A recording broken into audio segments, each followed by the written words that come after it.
But just going back to Brexit, it's really interesting. And I think you're very fair to everyone in your book, actually. I think your analysis on most of your, the political leaders, including Labour, is very fair.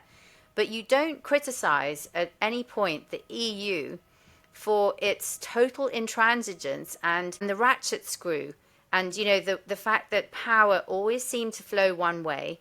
And it is seen as not only undemocratic, but actually anti-democratic when it consistently overturns popular feeling and sentiment, which has led to a huge rise in populist governments in the EU.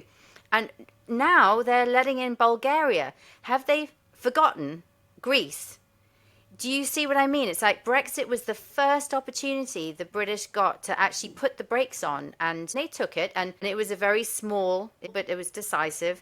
And actually, I again, to give you credit, you dismissed the call for the people's vote, which really was anti-democratic, because actually we'd been given a chance. And how many more times do you need to spin a vote before you accept it? Yeah, no, it was, and that was part of the problem. You touched on earlier on with why Labour made a mess of things, was that actually Corbyn and Starmer, of course, who was the shadow Brexit secretary, their room for manoeuvre was also quite limited pretty quickly. I mean, what they might have done is try and massively divide the Tory Party.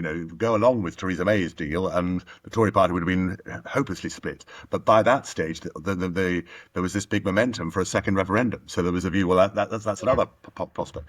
And the trouble. I can't remember the exact details, but wasn't I think Jeremy Corbyn was for Leave and Keir Starmer was for Remain. I think Corbyn's heart was in Leave. I mean, he formally said Remain, but part of the difficulty was he was the leader of the Labour Party, and it was evident he was very half-hearted about the whole thing. And so, whereas most Labour activists were in favour of Remain.